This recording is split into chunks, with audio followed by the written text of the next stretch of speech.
And most people only saw the headline. They never actually saw the moment that my life fell apart.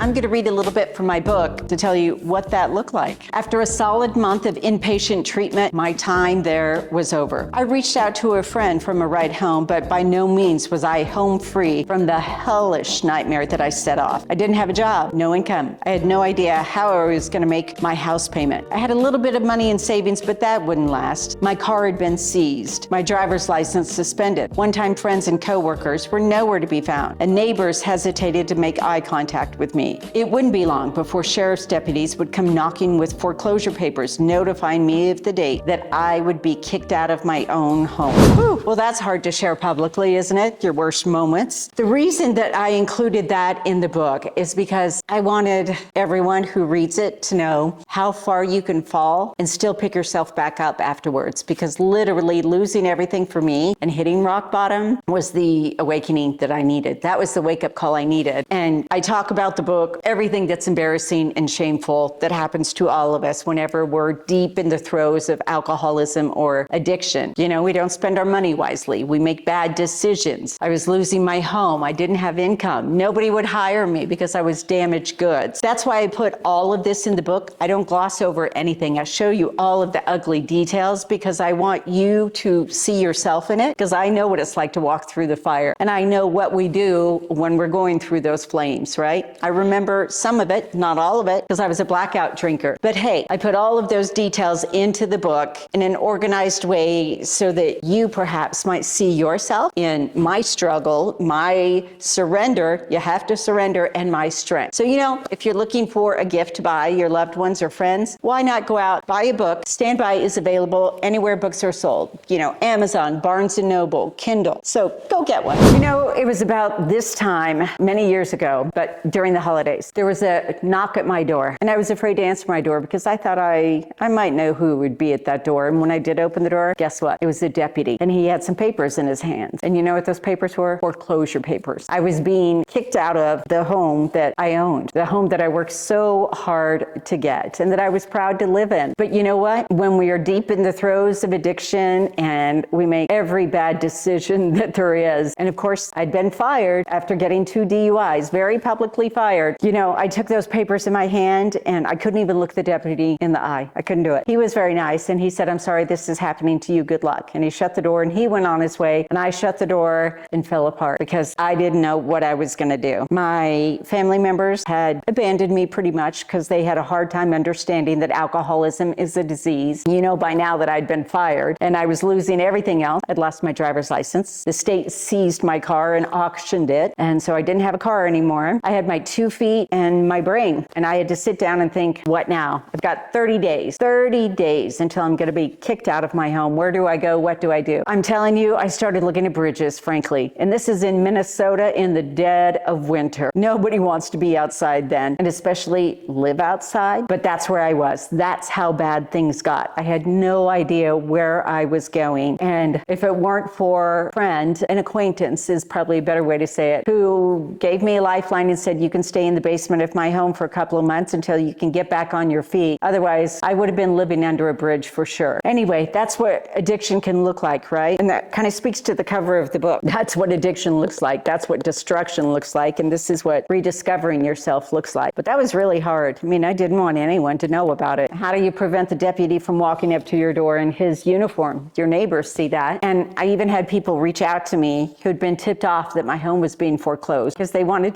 to poke a little bit. And I thought, you know, why do you want to kick a person when they're down? I'm right at this point where I'm trying to turn my life around. But this is one of the consequences I had because, you know, when you lose your job and your income, you get sued, you pay attorney fees, you pay court fines. You know, just imagine all of those bells ringing in your head. And it ends with a deputy showing up with foreclosure papers in his hand and, you know, a look of pity in his eyes. And trust me, I felt my own pity. I was having my pity party for a little bit. But that's how bad bad things got. And then, you lay on your carpet and you bawl and you bawl and you bawl until you just run out of tears and you run out of excuses and you have to just look at yourself in the mirror and figure out what's next. So I share that story with you, which is humiliating to no end and embarrassing to say I've been there. I know how hard it is to try and rebuild your life brick by brick by brick. I know how hard it is to try and make rent, find a place to live when you've got DUIs on your record, and try to turn your life around. I understand that struggle. But having gone through all of that, I like to say the destruction developed me into a better person. You can come back even better than you were before too.